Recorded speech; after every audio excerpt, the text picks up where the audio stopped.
Mga kababayan, kamusta po? Si Kamano po inyong likod ay nagbabalik po muli at tayo po yung magkomentuhan dito po sa Tambayan mga kabayan. Mag-umpisa na po tayo. Ito pong lights, camera, action at syempre po, lahat na po ay dinamay na po at talagang pinasasama po ang pamilya Duterte. Ang Vice President pati po ang kanyang asawa ay dinadawit na rin po sa issue po ng pulburon. Na ang pulburon po ay laganap na laganap ngayon dahil mismo pati ang Pangulo ng Pilipinas ay sangkot sa issue na gumagamit ng pulburon. Pero lahat ay kailangan ibintang nila sa pinababagsak nila na napakahirap paniwalaan ng matitinong mga Pilipino. Pakinggan po natin si Madriaga, ang tinatawag po na ubod ng sinungaling, di umano.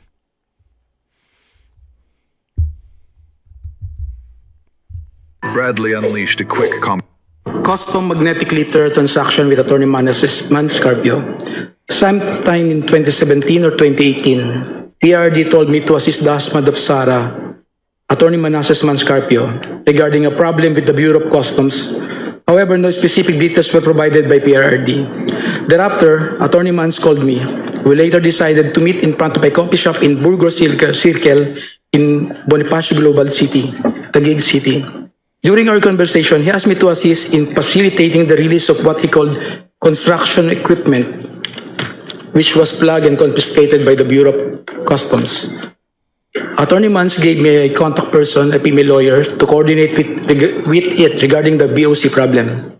After 2 days, I went to the BOC to meet the female lawyer to discuss the release of construction equipment. This time, I learned that the construction equipment was actually magnetic lifters. The same were confiscated because it contained a large amount of shabu.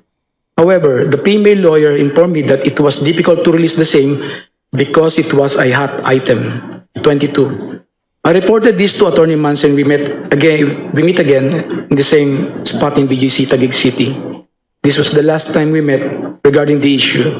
Later, I learned that the content of the magnetic lifters is at least 500 kilograms of shabu worth 4.3 billion pesos were mysteriously missing. Custom magnetic liter Grabe, no? transaction with attorney Manscarpio. Yan po, asawa naman po ng Vice President ang ichinuchuchu daw ni Madriaga na sangkot daw po sa illegal na pulburon, mga kababayan. At syempre po, sino po ang nagchuchuchu o sinasabing witness? Ito po ang klase po ng witness nila, mga kababayan. Napakalinis po ng kredibilidad. Ang trabaho po, kidnap for ransom. Ito po, kung paano po sila nahuli at nakulong. Ako si Sarah. Hawak na ng mga pulis ang 5 sospek sa pagdukot sa magpinsang negosyante sa Tondo, Maynila. Nitong nakaraang taon, ang mga sospek dati ring empleyado ng mga biktima. Kasama na aresto ang mastermind na sina Ramin Madriaga at Jaime Patano. Inaresto rin ang kanilang kasabwat na sina Richard Babagay, Ronald Romarate at Ervin Bernardo. Hawak na ng mga pulis ang 5 sospek sa pagdukot. Yan po mga kababayan, ang nagpapatotoo po na sinasabi daw po itong witness ng Kongreso ay dapat paniwalaan ng taong bayan. Ang kaso, ang grupo, kidnap for ransom ang grupo. Nakita niyo po, napakadali pong magbintang. Napakahirap pong magbintang. Ang tanong, paniniwalaan ka ba sa mga binibintang mo? At anong klase ka na tao? At anong klaseng pagkatao meron ka? At yan pong issue na yan, napakatagal na po yan na binibintang nila na hindi naman po napatotohanan. Hindi po ba? Yang sa custom na yan, yung pagre-release ng mga lifter na sinatawag nila na may laman daw po na mga pulburon. Hindi po ba? Napakatagal na yan. Pero wala pong naikabit man lang na patotohanan na involved po dyan ang first family nung panahon na yon. Lalo-lalo po ito pong si Manscarpio. Mga kababayan. At yan pong issue na yan ay lagi po natin sasabihin, panahon pa po yung script na yan. Kanino po? Kay Tonyo at kay Sabah. Kay Tonyo at kay Sabah. Di umano. Yan pong issue na yan. Kaya nga po, mabibikoy na naman itong si Madriaga. Ano po nangyari kay Bikoy? Si Bikoy po ay biglang bumaliktad at mismo si Trillanes ang ikinanta. Hindi kaya mangyari na naman ito kay Madriaga, mga kababayan? Isang damukal po na scripted at gawa-gawa. Binabasa ang script, mga kababayan. At syempre, ano pa ba naman ang mawawala kay Madriaga? Kahit lahat po ay bintang niya na. Ibintang niya na lahat na pinakamasama, magnanakaw, lahat ginawa, pati sa pulburon, nagkapera, ginawang hanap buhay, negosyo ang pulburon ng mga Duterte. Pero ang tanong, anong klaseng tao at pagkatao yung nagbibintang, mga kababayan? At anong klase naman po ang gobyerno ni dating Pangulong Duterte sa gobyerno natin ngayon? Sa gobyerno ni dating Pangulong Duterte, tumahimik ng 6 na taon ang gumagamit ng pulburon. Ngayon po, grabe po ang gumagamit ng pulburon. Napakarami na naman.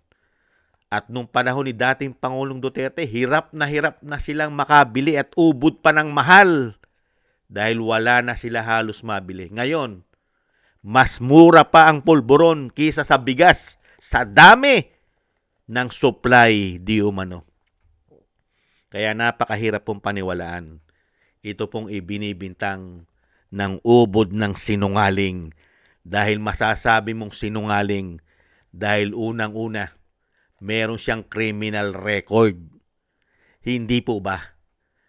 Hindi po katulad ng mga Marines, mga soldiers na paniniwalaan mo ang kanilang mga ebidensya, ang kanilang mga patotoo dahil wala silang criminal record. Ang mga soldiers na ayaw kuning testigo ng Kongreso sa malawakang korupsyon sa ating bansa. Walang record, walang issue na sila'y kidnap or ransom, pero ayaw nilang gawing testigo ang mga ex-marine. Mas sanay sila kumuha ng testigo sa kulungan. Hindi po ba? Puro sa kulungan sila kumukuha ng kanilang testigo para siraan ang pamilya Duterte.